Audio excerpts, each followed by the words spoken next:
کیا یہ جو موجودہ حکومت ہے، آرمی ہے، ان کے ساتھ انٹیکٹ ہے، یہ جو اصلاحات اور پالیسی دے رہے ہیں اس کی کنٹینویشن کس طرح ہوگی؟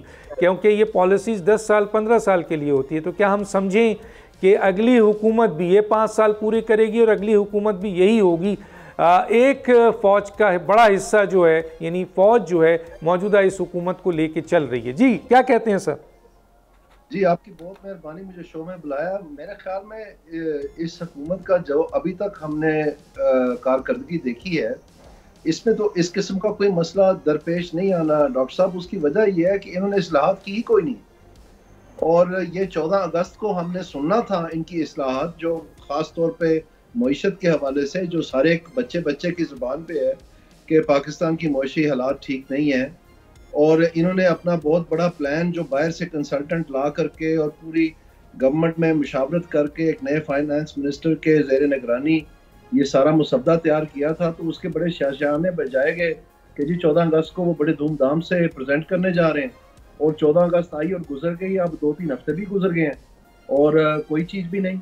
تو میں تو پہلے دن سے کہتا رہا ہوں کہ ان کے پاس پلان ہی کوئی نہیں ہے، تو وہ بات میری سچی ثابت ہو گئی ہے۔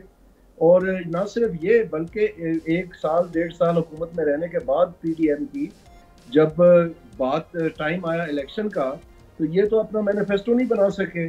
وہی چیپٹر جو معیشت کا چیپٹر تھا، اس کی وجہ سے 3 دفعہ ڈیلے ہوا، اور الیکشن سے 1 ہفتہ پہلے انہوں نے اناؤنس کیا کہ جی یہ ہمارا منشور ہے، جو کہ ظاہری بات ہے تب تک تو ووٹر نے اپنا ذہن بنا لیا ہوتا ہے۔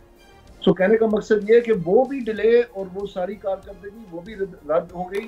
اس کے بعد جو کیئر ٹیکر گورنمنٹ نے کام کیا ہوا تھا وہ بھی آپ سمجھ رہے رد ہو گیا، اور پھر جو ان کا اپنا پلان آنا تھا 14 اگست کو وہ بھی نہیں آ سکا۔ سو ان حالات میں آپ مجھے بتائیں کہ کون سے ریفارم کی ہم بات کریں، انہوں نے کون سا آغاز کیا ہے جس کے بارے میں ہم یہ تبصرہ کریں کہ آنے والی حکومت اس کو برقرار یا اس کو تسلسل برقرار رکھے گی یا نہیں رکھے گی۔ سبسکرائب کریں اور بیل دبائیں تاکہ کوئی خبر رہ نہ جائے۔